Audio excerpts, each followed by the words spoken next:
Boa noite, Shabbat Shalom. Para quem ainda lembra das aulas de física da escola, ou talvez especialmente para quem não lembra das aulas de física da escola, inércia é a tendência de um objeto de se manter no estado em que ele está, seja parado ou em movimento, a menos que uma força seja aplicada sobre ele. Na fala um pouco mais coloquial, inércia é a tendência das coisas continuarem exatamente como elas são. Esse conceito se aplica aos objetos parados em movimento, como nos casos estudados pela física, e às pessoas também. Se a gente não se esforça para sair da inércia, a gente vai fazer sempre as mesmas coisas, com as mesmas pessoas, nos mesmos lugares.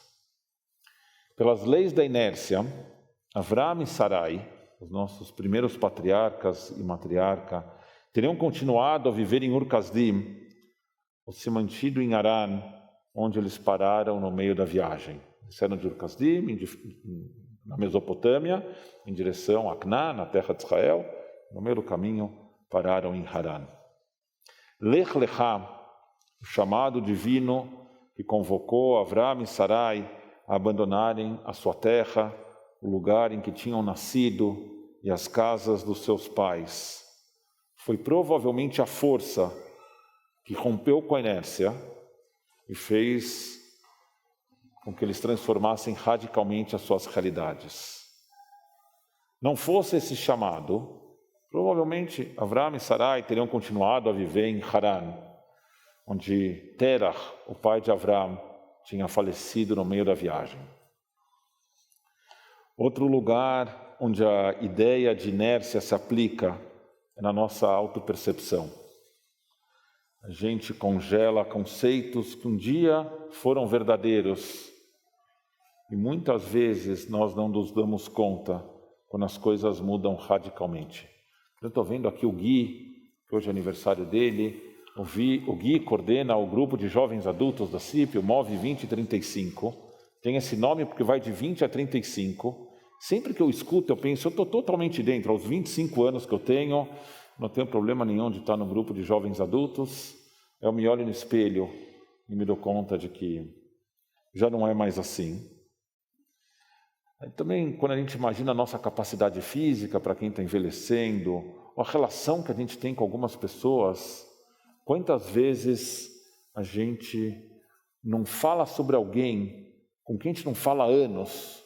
A gente, quando se refere a essa pessoa, se refere como um super amigo. A gente não fala com essa pessoa há anos, algumas vezes há décadas. No mundo judaico, isso também se aplica, às vezes se aplica de forma comunitária. A gente ainda fala sobre a nossa tradição, na qual os personagens da Torá são humanos e cheios de falhas, não semideuses perfeitos que nunca erram. Mas ao longo dos séculos, a tradição judaica foi desenvolvendo desculpas e explicações para cada um dos erros cometidos pelos patriarcas, pelas outras figuras bíblicas, de tal forma que eles deixaram de ter erros. Os patriarcas, na prática, passaram a ser vistos como perfeitos. Eu digo com alguma frequência que é hora da gente sair dessa inércia e olhar com honestidade para as falhas dos nossos patriarcas. Quem sabe seja esse o nosso momento de Lech Lechá, momento da gente abandonar o conforto das nossas certezas e permitir que as dúvidas aflorem, que as dúvidas floresçam, também na relação com a tradição.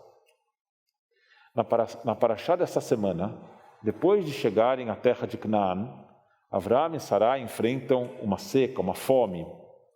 Eles precisam ir para o Egito para comprar mantimentos. E aí o texto da Torá diz o seguinte: quando estava para entrar no Egito, ele, no caso ele e Avram, disse à sua esposa Sarai: eu sei como você é uma mulher bonita. Se os egípcios te virem, eles vão pensar, ela é a esposa dele. Eles vão me matar e deixar você viva. Por favor, diga que você é minha irmã, para que tudo corra bem por sua causa, para que eu possa continuar vivo graças a você. Quando Avram entrou no Egito, os egípcios, de fato, viram como a mulher era excepcionalmente bonita.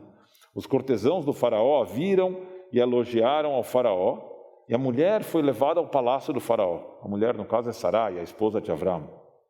Por causa dela, tudo correu bem para Avram.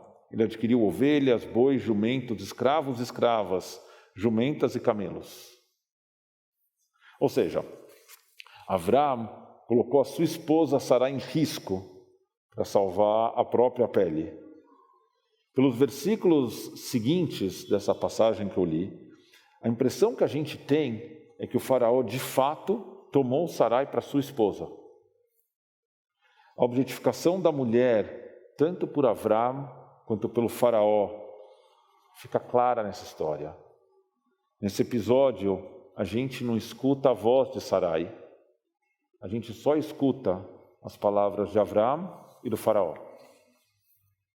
Tem um outro episódio na Parashá, no qual a objetificação da mulher também é evidente. Sarai não podia ter filhos e oferece Agar, a sua escrava, para que Avram possa ter um filho dela, Sarai, através de Agar. Aqui a voz de Sarai é sim escutada. O que a gente não escuta é a voz de Agar, a escrava egípcia. Quem escuta a voz de Agar é um anjo de Deus, que aparece para ela quando ela fugia da opressão de Sarai.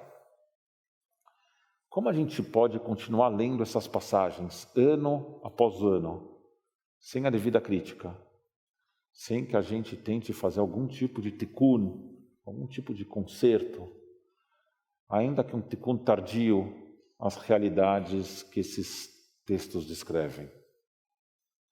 Mais problemático ainda é o fato de que a gente vive em um mundo no qual a violência contra a mulher continua ocorrendo como um fato cotidiano, como se fosse normal e aceitável. Esse ano, com a volta do Talibã ao poder no Afeganistão, o tema da violência contra a mulher voltou à moda.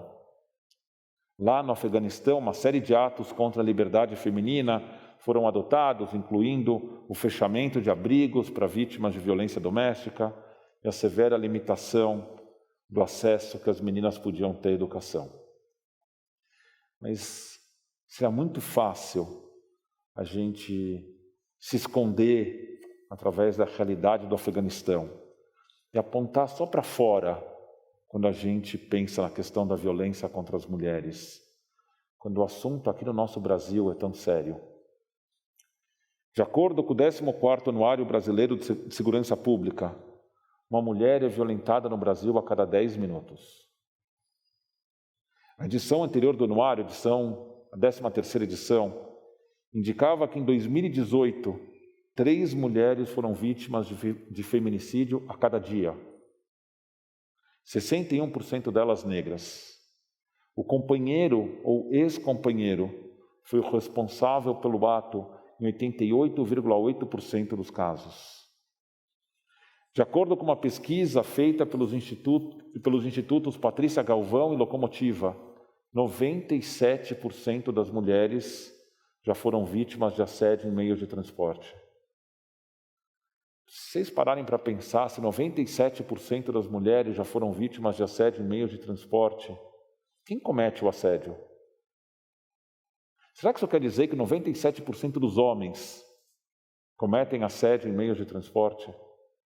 Porque assédio, pessoal, não acontece do nada. Alguém comete o assédio. Para quem acha que a comunidade judaica está imune a essa triste realidade, a gente tem que, mais uma vez, sair da nossa inércia conceitual. O Comitê de Acolhimento do Grupo de Empoderamento e Liderança Feminina da FISESP vem desenvolvendo há alguns anos iniciativas super importantes para acolher mulheres vítimas de violência doméstica, fazendo isso em parceria com entidades dentro e fora da comunidade judaica. Desde que a iniciativa começou, cartazes foram colocados em lugares estratégicos da comunidade judaica, e mais de 60 mulheres e famílias receberam acolhimento, escuta e ajuda para receber a situação em que elas se encontravam. O grupo tem trabalhado com abordagens distintas, multidisciplinares e respeitando as diferentes culturas dentro da comunidade judaica, incluída, mas não restrita, às diferenças das correntes religiosas. Como a gente aqui está voltando à frequência física, mas a frequência em todos os lugares continua limitada. Vou ver se o Natan consegue colocar o link aqui na tela, de onde vocês conseguem acessar o folheto do grupo, do Comitê de Acolhimento, que tem os detalhes desse lindo projeto, incluindo o número de telefone e o e-mail, para que as pessoas possam encontrar acolhimento e ajuda. A iniciativa do Grupo de Empoderamento Feminino da FISESP vai muito além. Elas têm atuado também na prevenção da violência e no desenvolvimento de relacionamentos saudáveis, trabalhando junto às escolas judaicas e movimentos juvenis judaicos e na defesa de políticas públicas que enderecem especificamente essas questões. A questão da violência contra a mulher é séria, é judaica também. Não foi tudo bem quando Avram possibilitou a violência contra Sarai. Não foi tudo bem quando Sarai possibilitou a violência contra Agar. Não é tudo bem quando a gente se silencia, quando pessoas da nossa comunidade se veem em relacionamentos abusivos, sem saber onde pedir ajuda ou para quem. Então está aí, para quem e para onde? Do grupo de acolhimento, do ELF e da FISESP. A gente tem que sair das nossas inércias, a gente tem que se tornar parceiros dessas iniciativas lindas que precisam ser aplaudidas, precisam ser encorajadas, precisam ser ampliadas, pelo bem de cada um de nós, homens e mulheres, pelo bem de toda a nossa comunidade. Shabbat Shalom.